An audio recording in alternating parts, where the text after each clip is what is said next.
Hablemos de fraude masivo. Acaban de descubrir algo que probablemente mucha gente sepa y que sea un modelo impuesto en muchas de nuestras comunidades.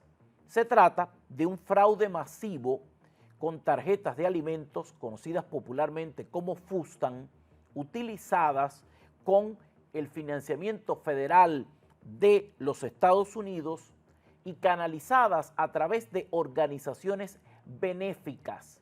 Todo esto para desviar todo este dinero federal, todos estos recursos, para que lleguen directamente a terceros países con fines absolutamente ilícitos. Este fraude estaría hablando de este acto concretándose con destino a República Dominicana. Podría estar ocurriendo fácilmente para terceros países de la región, desde donde llegan tantos migrantes constantemente que se benefician con estas tarjetas. Así se informa parte de esta gran investigación que pone al descubierto un gran fraude masivo. Evidencia.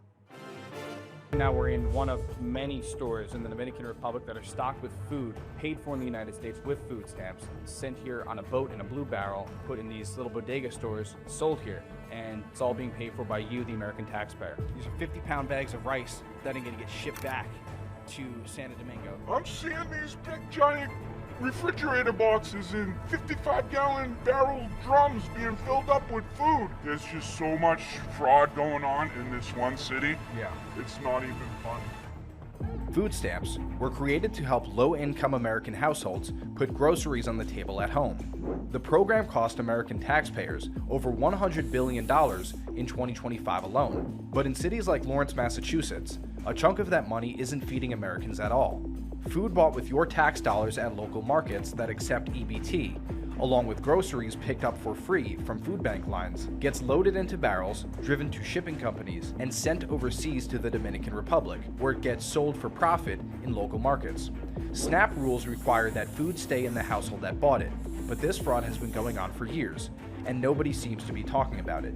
We spent weeks tracing the pipeline, from corner stores swiping EBT cards to vendors in Santo Domingo who told us exactly where their inventory comes from. We talked to a delivery driver in Lawrence, Massachusetts, who's been dropping off packages on these streets for over a decade and has been witnessing this fraud the entire time. So I'm John, and I've been working in this town of Lawrence, Massachusetts for a little over 11 years. I deliver products all day long, 6 days a week. I have about 35 stops a day where I interact with these people every day.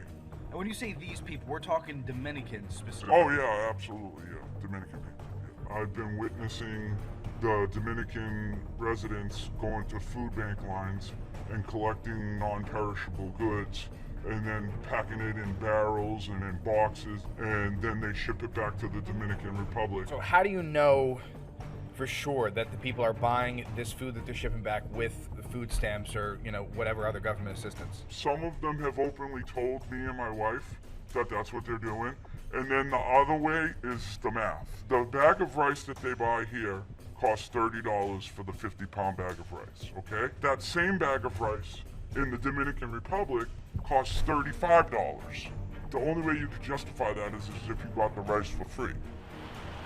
So we're here at one of the main shipping companies in Lawrence, Massachusetts that ships food and other goods from here back to Santo Domingo in the Dominican Republic.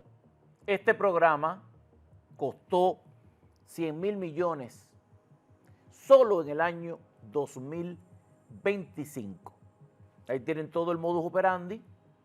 Se consigue toda esta cantidad de alimentos que no debe salir del país, que no debe recibir este destino, se mete en tanques de 55 galones, como pudieron verse, y esto se lleva a través de barcos para República Dominicana, donde es vendido exactamente en pequeños mercados en Dominicana. Esto tiene la ventaja de que los productos que se comercializan dentro de los Estados Unidos por estas tarjetas conocidas como FUSTAN son alimentos no perecederos, o sea, se cuida mucho que sean alimentos que no estén vencidos, que no estén cerca de la fecha de vencimiento.